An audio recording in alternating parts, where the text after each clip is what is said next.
코로나 신규 확진자가 뚜렷한 감소세를 보이는 가운데 추석 연휴가 지나고 고위험군 신규 환자가 하루 최대 2만 명까지 나올 수 있다는 전망이 나왔습니다.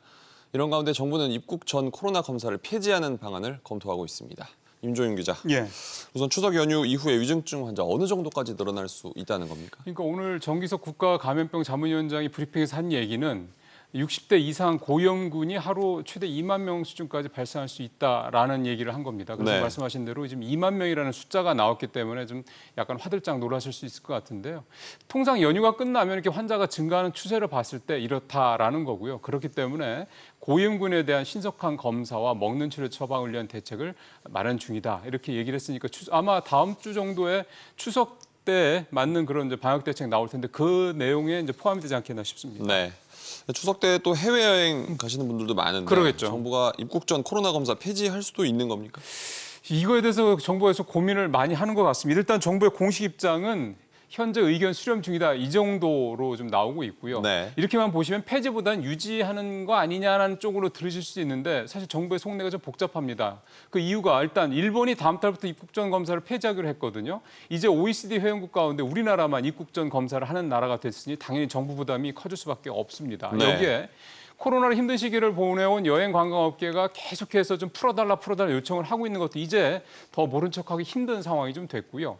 또 그동안에 입국할 때 제출하던 음성 확인서들이 대부분 엉터리라는 지적들이 계속 있었거든요. 그러니까 이 점도 정부가 모르는 게 아니기 때문에 이 부분도 감안해야 된다는 게 정부의 고민의 한 편린들입니다. 네, 말씀하신 여러 가지 상황들을 감안했을 때 폐지할 가능성도 분명히 있어 보입니다. 그렇죠. 그런데 만약에 폐지한다고 하면 괜찮을까요?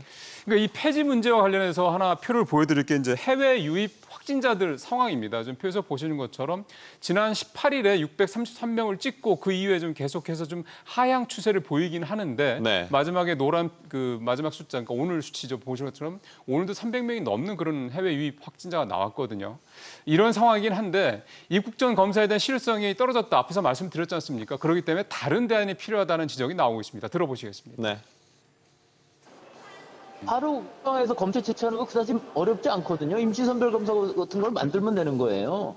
좀 설명을 드리면 입국할 때 공항 내 검사소에서 PCR 검사를 하고 귀가시킨 뒤에 향후에 이 사람이 양성인지 음성인지 결과를 통보하면 된다. 그리고 그렇게 되면 결국 해외 입국자에 대한 역학조사도 훨씬 간편해진 등 효율적인 입국자 방역을 할 수 있다. 이런 얘기거든요. 그러니까 네. 공항에다가 임시선별진료소를 설치하자. 이게 이제 백 교수의 얘기고요. 정부는 다음 주쯤에 이제 앞서 말씀드린 방역 대책을 발표하면서 해외 방역 관련 대책도 함께 내놓을 것으로 현재 예상이 되고 있습니다. 정부가 고민이 깊겠습니다만 예. 다양한 대안이 있으니까 어떤 내용을 내놓을지 한번 지켜보겠습니다. 네. 임 기자 잘 들었습니다.